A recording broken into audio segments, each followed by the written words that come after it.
Hello, my name is Wesleyne. I am founder and chief transformation officer with Transform Sales.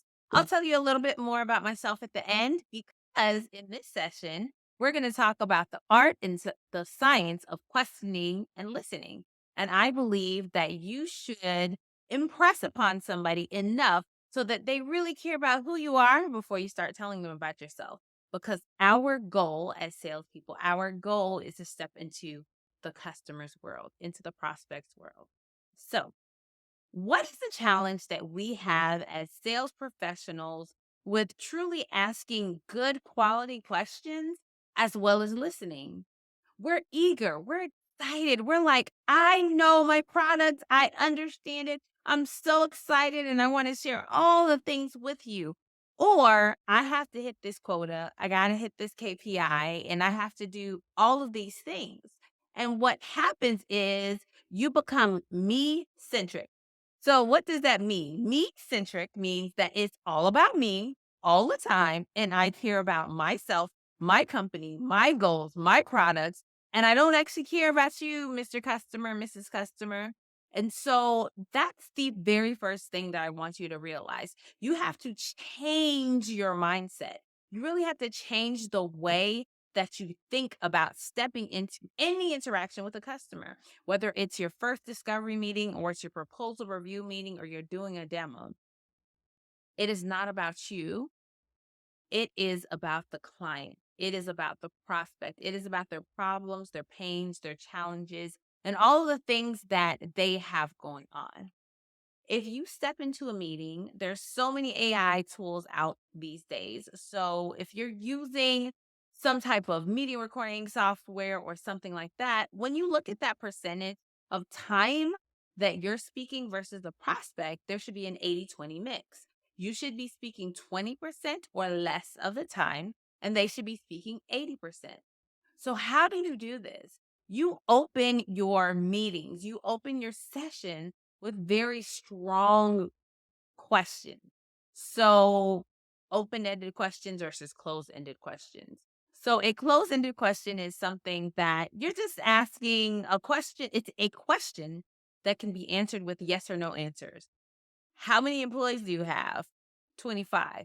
That is a closed ended question. That's not a yes or no, but it's a simple, it stops at a point, right? And so, what is the challenge with closed ended questions? The challenge with closed ended questions is the fact that you ask a question, the person answers.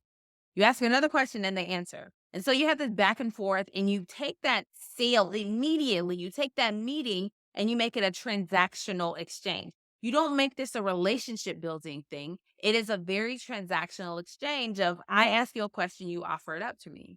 We want to get people talking. We want to get people sharing. We want to get them spilling and telling us all the things that we need to know. So we need to open it up with a very broad question specific to the information you need to draw out of that person. How do we do that though? Before we can even ask the right questions, we have to understand what are the problems, what are the challenges, what are the pains that customer, that prospect may be having. So what this requires you to do is it requires you to do your homework. So your pre-meeting prep is very surrounded. It is really involved about understanding who this prospect, who this buyer is, and what some of the challenges that they may be having are. So, how do you find this information? You find this information by checking out a person's LinkedIn, going and looking at what their company has done in terms of what were their previous quarter's earning reports. If they were down quarter over quarter, they may be very focused on generating revenue.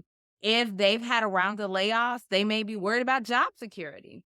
If they have just acquired a new company, then they're worried about the integration of another company, and maybe they're even worried about their position. If they've just been promoted, they're worried about handling their new job. Notice all of the things that I told you your prospect is worried about has nothing to do with your product.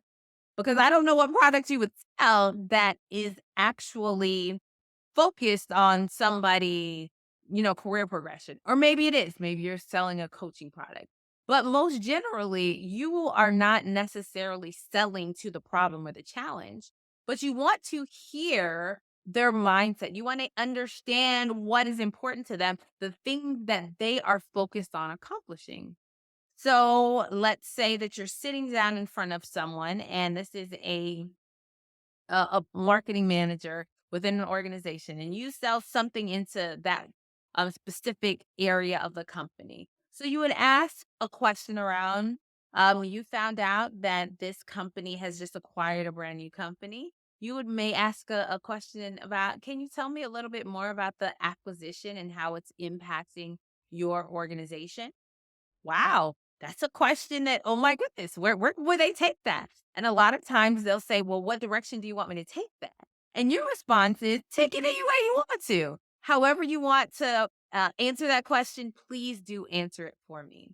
So they take that little bit, and from that, they will tell you all the things that are happening within the organization, how marketing is changing, changing all the collateral because the colors have changed, the branding has changed, and your job is to write those things down.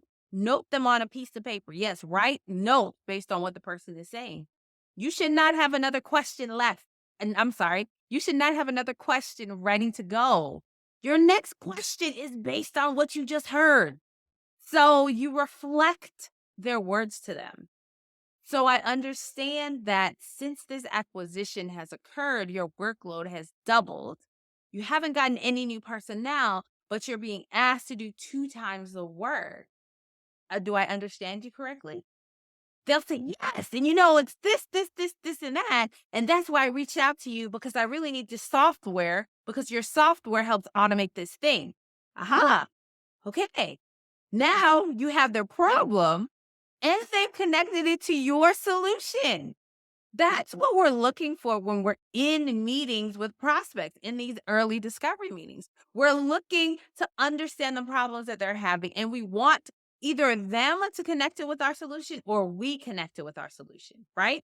So you're not supposed to go in there and use a BANT or MEDIC or any of those other frameworks that people teach you. I am anti any acronyms when I'm in a discovery meeting. What is most important is understanding what that prospect's problem is, the impact that it has on that specific person, and then connecting that to their solution. So ask questions around problems that that person in that industry, in that point in their career may have. Asking questions around problems, around pains, around challenges helps you to build this trust, this rapport with a person. Why? Because you don't come off as a salesperson. Nobody wants to talk to a salesperson. I mean, I've been one to talk to salespeople, and I am one. Why? Because salespeople, I like to say, show up and throw up. And so you don't want to come off as a salesperson. You want to come off as a consultant. You want to come off as a trusted partner to your prospect. And so by asking questions where you're stepping into their world, you're keeping your product knowledge to the bare minimum. Only time you bring up product knowledge or you bring up your service knowledge is if they state a problem and you know that you can connect a specific solution. So this is not, I'm going to sell everything and I'm going to tell you all the things, everything that can help solve everything that you have shared with me because we get excited, right? We hear the things that trigger within us. This is what I can do. I can help you with that. Oh, you're doing double the work? Let me help you automate that. Let me help you systematize that. Oh, we have an outsourced XYZ company. We can add people that will help pull that off of you. No, you do not need to product pitch. Your job is to get information. And you take that information and you use that information in another meeting at another time. So again, when you're building this rapport, you're building this trust, you're building this framework for what you are building this bench, the next thing that you want to do is you want to ensure that this is very personalized to the person. How do we personalize things? Again, this goes back to preparation for our meetings. If we are prepared for our first meetings by doing our baseline research, and asking the right questions, we are able to personalize every subsequent meeting. So, what does that mean? The personalization of the subsequent meetings, it really allows you to, when you're reviewing your proposal, you're doing your demo, it helps people to know that this is not a cookie cutter. This is not a one size fits all. It's not just that I'm going to sell you a widget like I sell everyone else. This is the problem that I've heard that you have. This is the impact this problem has had on your sales, you as a person, your organization. And so now what I am doing is I am connecting your problem to a specific solution that I have. So again, we set the stage for our first meetings, our discovery meetings. We want to do baseline research. We want to understand that customer, that company, their industry, anything that we can. We need to spend time doing some pre meeting planning. We have our discovery meeting. In our discovery meeting, we are listening to the prospect. We are understanding their problems, their impact, the pains, the challenges, whatever things that they are sharing with us, and we're listening. They're talking 80% of the time. We are listening 20% of the time. The next step in your sales process is typically, it should be, this is kind of like a side note. You shouldn't be doing a discovery and a demo or pitch meeting at the same time.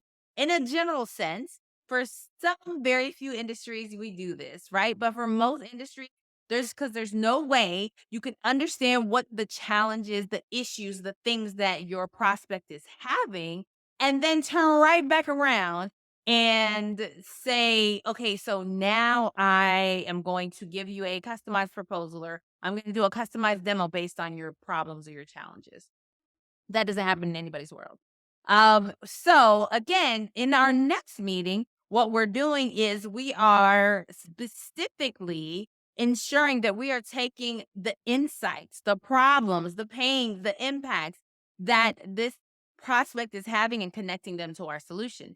So it should be a one-to-one correlation. So if somebody, for instance, I'll use a very simple example. So let's say somebody wants a new cell phone and this person is very keen on taking really good videos of their child as they're playing football. And they want to do that because their last phone, the videos were always grainy. So that's a problem they're having. The problem is the cell phone camera wasn't really good.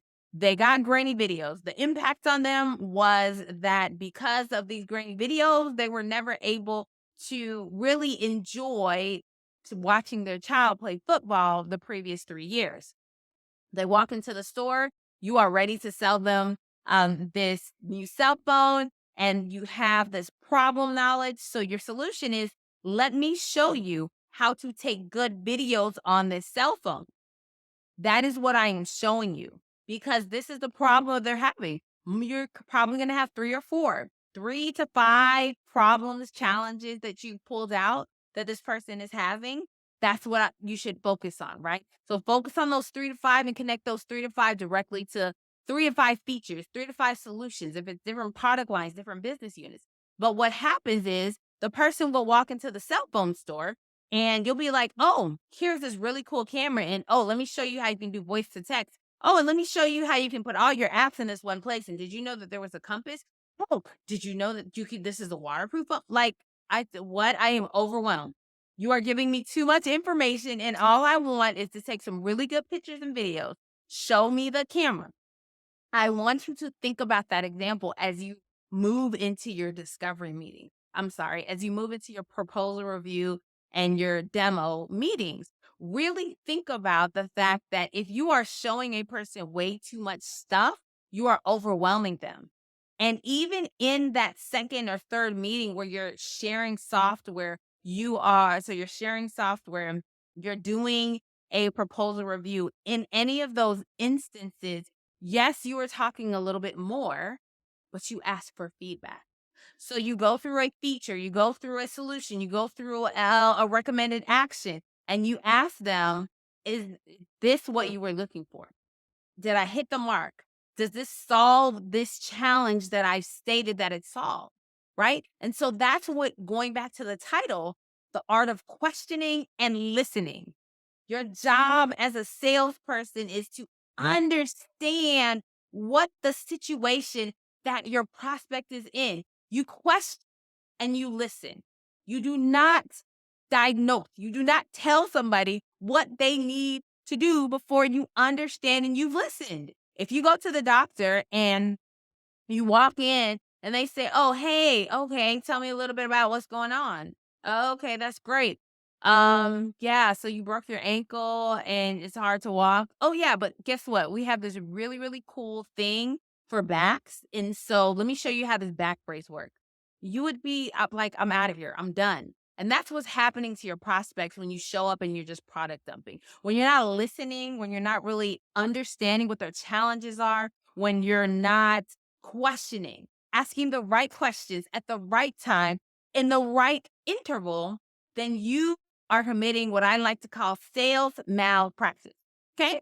So let's stop committing sales malpractice. Stop committing sales malpractice. Prepare for your discovery meetings. Do some research before you show up. Ask specific questions about challenges that people within that industry, a person within that organization would have. Don't do discovery and demo meetings at the same time. Always have at least two meetings in your workflow, in your process, in your sales process. And ensure in your discovery or demo, I'm sorry, I keep saying discovery. I just keep wanting to take you back to discovery. But ensure that in your proposal review or demo meeting that you are connecting problems, challenges, impact, pain specifically to your solution. So that's all I have for you today. And in the beginning, I told you I was just going to briefly introduce myself. And so I just taught you all about questioning and listening. And so I firmly believe that it is important to make someone care about you, make them think like, wow, that product was good. That was a really good meeting. Now I want to hear about you. Oh, you you've talked so much. Tell me about you. Let me hear about you. Right. And when you're in a meeting like that, it just makes you feel good. Cause it's like, wow, that means I didn't talk that much. So I'll tell you a little bit about myself. My name is Wesleyne, as I mentioned, and I am a recovering chemist. I work with sales teams, sales organization, and specifically sales managers to focus on behavior based change. So it's not necessarily about the skills gaps, it's let's drive the behaviors to drive change. So what I just walked you through and taught you is changing the behavior of sitting in a discovery meeting and just sitting there and throwing questions out, right? Or just having two meetings at one time. So we change the behavior. We change the behavior to make sure that somebody's actively listening. So that is what I do with organizations as well as leaders. I hope that this was valuable for you. Please follow me on LinkedIn. I post content every single day. Send me a message. Let me know that you enjoyed this session. And if you have any questions or if there's any way that I can serve you in the future, feel free to reach out.